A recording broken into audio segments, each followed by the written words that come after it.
It's considered a film festival by activists for activists. We're talking about the 21st annual Wild and Scenic Film Festival kicking off soon. It's really got an incredible selection of environmental and adventure films. And here to tell us all about it is the festival's director, Lívia Campos de Menezes. Welcome to Bay Area Focus. Nice to have you.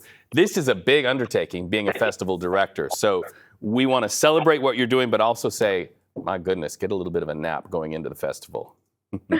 Thank you. Thank you so much. I'm so glad to be here today with you. So I love what you focus on, and definitely has a nature angle and an activist angle. I hail from the state of Utah, where the Sundance Film Festival really does a lot of the same thing. And activism really is a nice intersection for film festivals, is it not? It is, yeah. I always believed in the power of cinema to talk about the issues that matter. So when I got this job, it was a dream come true, because this is everything we do here. We have films, panels, workshops, everything happening so people can learn more about the issues that are important to the planet so they can act afterwards. And programming a film festival is really a labor of love, and you've done so well in programming something called All That Breathes. It's an Oscar-nominated, beautiful piece of work. Tell me about that and why you're so excited to have that programmed.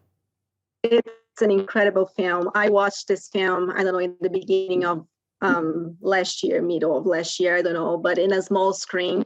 So I'm so excited that our audience will be able to watch on a big screen as it's supposed to be watched. There's an incredible film about two brothers in New Delhi taking care of black kites and doing what they can to protect this community. And I'm sure the audiences will love it. Yeah, it really gives you a window into their world. And I think that's part of the magic of documentary film and filmmaking in general. And oftentimes, film festivals are the place to discover those great hidden gems. Also, tell me about Path of the Panther. We've been reading the buzz about that. Yeah, Path of the Panther is an incredible film. The cinematography is just a work of art. And the film features a wildlife photographer, veterinarians, rangers, indigenous people coming together to preserve the Florida Everglades, which is on the brink of an ecological collapse. So it's a not to miss film. And we have so many people here in the Bay Area who care so deeply about our environment, our beautiful landscape, and all of the creatures that live here. And let's transition talking about what we care about here in the Bay Area. And what we care about is reflected in the work of some Bay Area filmmakers, Game Hawker, for instance.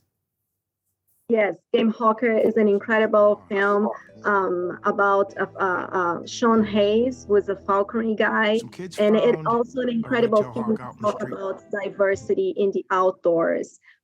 He's a black man in this not very diverse kind of sport, and he does so much and talks about racism and the sport and the love of birds. So it's an incredible film made by the area filmmakers. Something I love about this is when you see somebody enter a territory that you don't typically see them enter, it opens a door and makes a way for others to do the same. And I'm so excited, especially for what I would anticipate the panels and the discussion after the screening of the film for young people to see, like, look, a falconer, I can do that. A falconer who looks like me, I can do that.